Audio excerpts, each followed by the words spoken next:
and playing with knobs and all kinds of tubes, and he would do anything and everything to get the sound. Letter number 4 comes from Eric Frazier, and Eric says, "Hey guys, one amazing interview to get would be Ed's guitar tech from the early years, Rudy Lurin. He is a bit of a recluse, but would have so much insight, especially during the club days and the first couple of tours." Eric Frazier.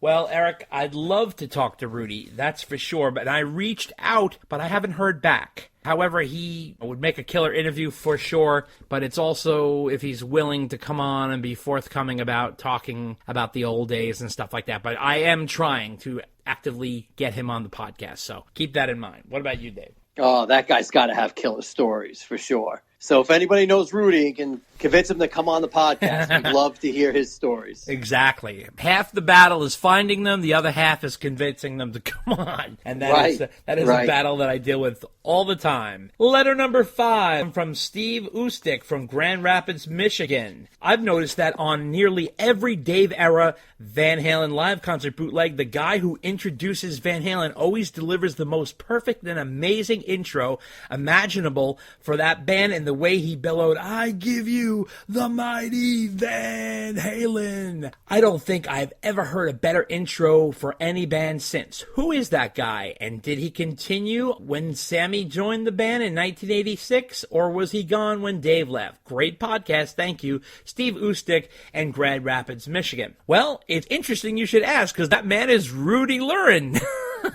Is that right? Yeah, he's Ed's guitar tech. He was the guy who used to do that. I believe so. As far as I remember and have researched, it is Rudy who used to do that. Yes, he did an excellent job. I would say another guy who is similar to that guy in terms of hyping the crowd up is the guy who does it for Kiss, who goes, "Ladies and gentlemen, the hottest band in the world, Kiss!" They never carried through with the mighty Van Halen thing with Sam. It wasn't even happening back then. So no, and a lot of people equate the mighty Van Halen with David Lee. Yeah, with David Lee. That's like a whole Dave era thing for sure. Right. Yeah, absolutely. Mm-hmm. Letter number 6 comes from JSK. Love the interview with the Atomic Punks. I saw them in 2014 at the Riviera Theater in North Tonawanda, New York. It was an amazing show, and my favorite song that night was Mean Street. All right. Well, yes, awesome. That's for sure. The Atomic Punks are legit. They are great guys to begin with. I also want to let you know Lance Turner is giving guitar lessons. If you guys are interested in getting the Eddie tone and the feel, Lance is the guy. And we have an ad actually this month from Lance. So for those of you who want to get lessons from Lance Turner, he is available to do them via Zoom. All you have to do is email him at lancet.lessons@gmail.com. That's lancet.lessons@gmail.com. There's also an ad in our podcast this month for Lance, so you can check it out there as well. Okay, letter number 7 comes from Barcelona, Spain, Dave. You can believe that. And Kevin is writing us. He says, given how much crap the entire band gave Michael Anthony in 1984, especially in light of the information that came out on Noel Monk's book, why did they continue with Michael Anthony as the bass player from 1986 and onwards? If having him on the songwriting credits was such a bone of contention, why is he listed as a co-writer on all the songs on those huge albums post-1986? Maybe there was pressure from the record label to have some sort of continuity. Losing Roth and Anthony in one go would have been too much. I also think he was closer with Alex than people realize. Maybe there's no animosity at all, and everything was blown out of proportion. What do you think? Kevin Lowe from Barcelona, Spain. That might have been some sort of financial arrangement that was separate from what was listed on the album. It sounds like there's some sort of contractual thing there, don't you think, Dave? Yeah, I mean, the only thing I could think of is that they listed him as a songwriter because maybe they still had to, but maybe he had a smaller piece of the pie now or something like that. Yeah. I mean, who knows what happens behind the scenes on these things. Letter number 8 comes from Dave Ivey, and he is from Brazil.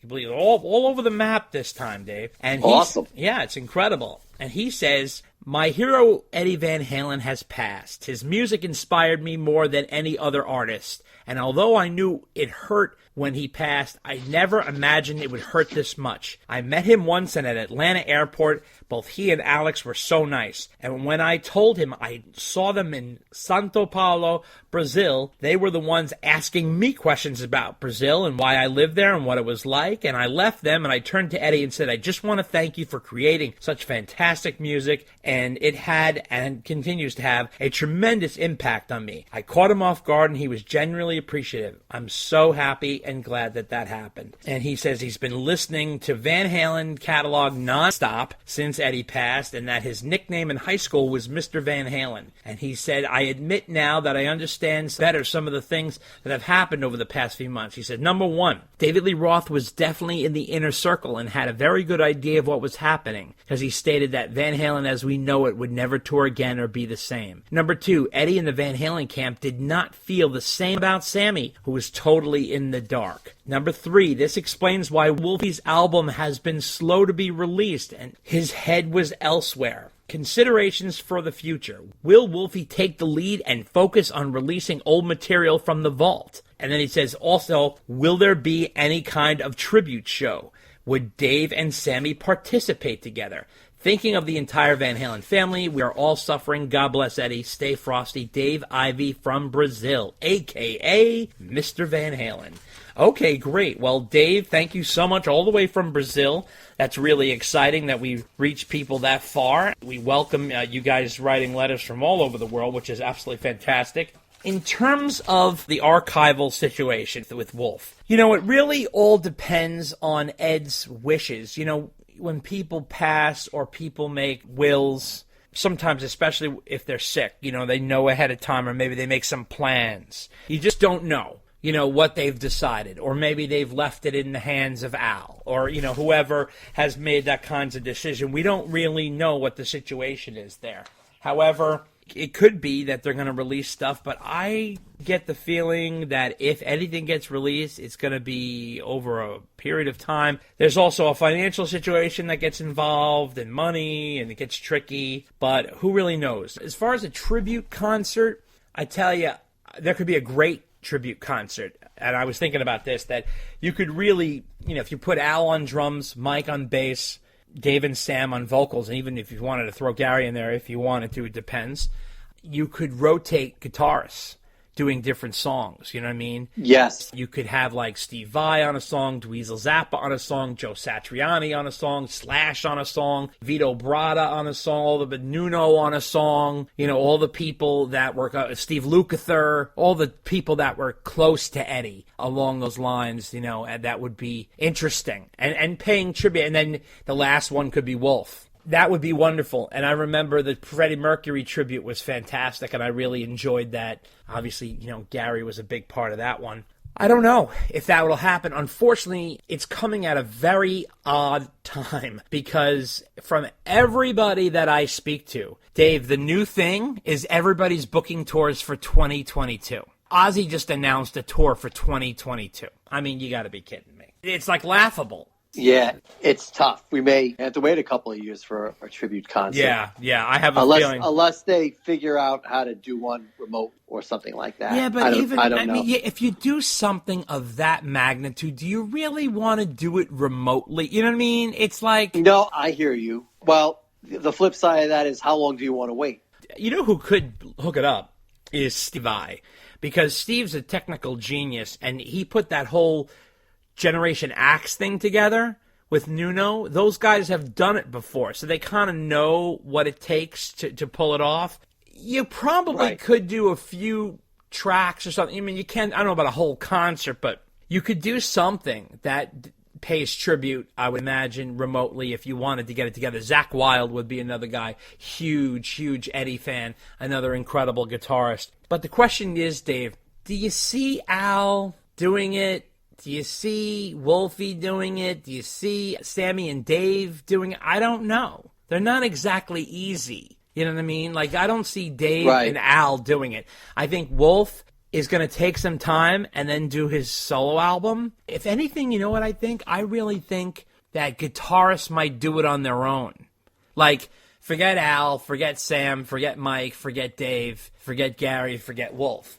Like, you could almost do an Eddie Van Halen tribute concert if you got a house band and you did exactly what we said, which was rotate the guitarists. John Five, another guitarist, tremendously influenced by Eddie, that was also worked with Dave and loves Ed. All of those guys, they'd all show up and play. Dweezil and Slash and John Five, Steve Vai, Satriani, all of them, they'd all do it. Yep. So Yep. my guess is you'll get something, but I think it's going to come from the guitar community. I don't think it's going to come from Van Halen. Sammy and Mike are too busy doing the circle. Wolf is going to be focused on his solo album. Dave's going to be doing his solo thing. Gary's going to be busy with Extreme. They have a new album coming out. And Al is not going to be up for it. I really don't think so. So, what do you think? I think you hit the nail on the head. I think you're right. But let's see. It's still early. It is. You never know. You never know. The other thing I'll add is we're talking about the archives. Yeah. I think it would serve Al and Wolf well if they do what you've been telling them to do all along, Dave. Oh, yeah. Which is get an archivist, because now it's going to be very emotional for them to go through all that. Yeah. So you need somebody who doesn't have any emotional attachments to help them out with that. Right. And just otherwise, it'll just take way too long to get done. And the other thing that was said was that Sammy was out of the loop. It turns out that Sammy was very much in the loop. Yes. Because they had reconciled and were texting each other regularly. So Sam knew what was going on. He just impressively and shockingly kept his mouth shut about it. Unbelievable. And you know what, though? Mikey wasn't in the loop. So yeah, I haven't seen anything where Ed was talking to Mike. That's true. No. I mean, I'm sure Sammy probably filled him in, but I don't know if that fence was mended.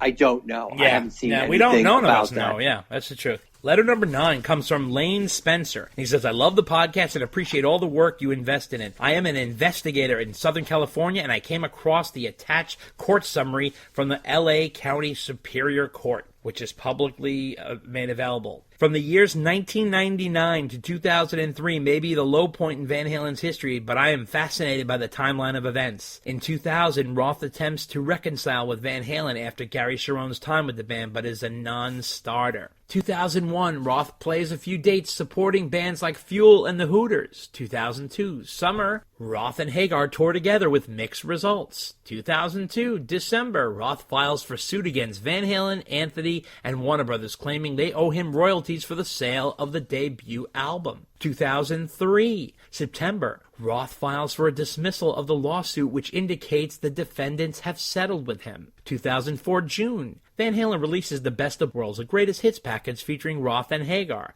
Van Halen goes back on tour with Hagar and Anthony. 2007, September, Roth is back on tour with Van Halen 4 years after the dismissed lawsuit. I am just intrigued to see how David Lee Roth wanted back in the band and how he toured with his nemesis Hagar and then drags Van Halen into court. Then 4 years later, he's back in the band. Was he hard up for cash in the early 2000s? Do you think the release of Best of Both Worlds was part of Van Halen's settlement with Roth? I even remember seeing a tour poster promoting the 2007 tour where they didn't show his face. Lane Spencer. Okay, well, just to let you know, Lane, that poster was from the 2012 tour, number 1. And that was not on purpose. I'm going to tell you that much.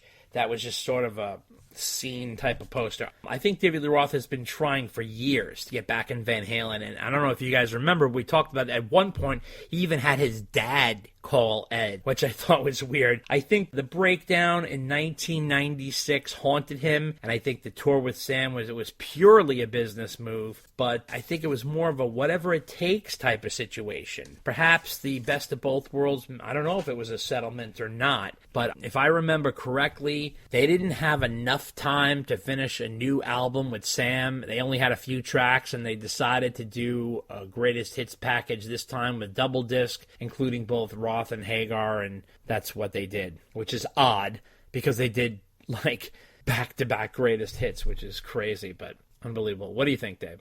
David Lee Roth opened for the Hooters? That's exactly what I wanted to know. Wow. I don't remember that at all. I don't remember But I know that was like, the low point and why he decided to tour with Sammy the next year, because he was not selling out arenas for sure. Yeah.